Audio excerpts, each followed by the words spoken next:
ॻोठ जानमोहन चांग जे रवासिन पारां लाखौड़ पुलिस जी ज़ियादतियुनि ख़िलाफ़ मुस्तसिल एहतजाज कंदा पिया अचनि। उन्हनि जो चवणु आहे त असांखे लाखौड़ जी पुलिस भला जवाब तंग करे असांजे घरनि ते हमला करे असांजा घरनि ते हमला करे असांजा जेके घर लोड़ा उन्हनि खे बाहियूं ॾिनियूं वयूं आहिनि। असांजे ॿारनि बचनि खे तकलीफ़ ॾिनी वई आहे, नुक़सानु उन्हनि ते सख़्तु तशदुद कयो आहे। अचो त उन्हनि खां पुछंदासीं। ऐसे जो क़ाबिल भाइयो असांजे घर ते हमिलो करे वियो, 6 गाॾियूं वठी वॾेरनि जे चवण ते असां सां नाहक कयईं, असांजे नियाणियूं असां ज़ुल्म कयईं, बाहियूं ॾिनई। असां डोड़े डोड़े मुंहिंजे बचे खे 3 खे मारियईं, हिकिड़ो ज़ाहिर कयईं, 2 ज़ाहिर ई नथो करे। असां सां ज़ुल्म कयो वियो आहे, असांजे घरनि में अची करे हमलो कयो, 6 गाॾियूं असांजे घर में अची खिड़िया, असां सां बेऊदी कए, असां क़ुर शरीफ़ खया, इन जे सदके असां सां अदालत थियो वञे।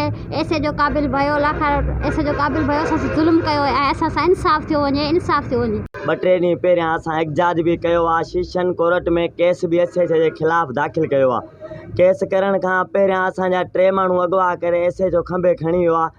3 माण्हुनि खां जॾहिं एहतजाज कयो आहे, केस कयो आहे, त हिकिड़ो माण्हू असांजो ज़ाहिर कयईं, जंहिं ते बि नाहक FIR 2 दर्ज करे लाखारोट 2 मेहरापुर 4 FIR दाख़िल करे कोर्ट मां रिमांड वठी पोइ बि थाणे ते न रहाईं।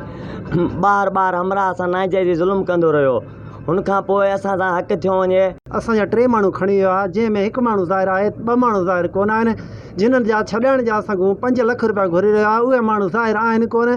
असांखे शक इहो आहे त असांजा माण्हू या मारे छॾिया अथई या मारण जी कोशिशि में आहे। असांखे हक़ खपे, असां क़ुर शरीफ़ असां खणी आया आहियूं, असांखे हक़ खपे साईं। उनजो चवणु आहे त लाखौड़ जी पुलिस असांखे बेगुनाह तंग करे रही आहे, असांजी छोकिरनि खे हाफ फ्राई ऐं फुल फ्राई करणु थी चाहे, ऐं असांखे अंदेशो आहे त हुननि असांजे छोकिरनि खे क़तलु करे छॾियो आहे। अगरि ज़िंदा आहिनि त उन्हनि खे ज़ाहिर नथो कयो वञे। कैमरामैन बाबू जोगी गॾु सैयद जानी शाह, टाइम न्यूज़, हालाणी।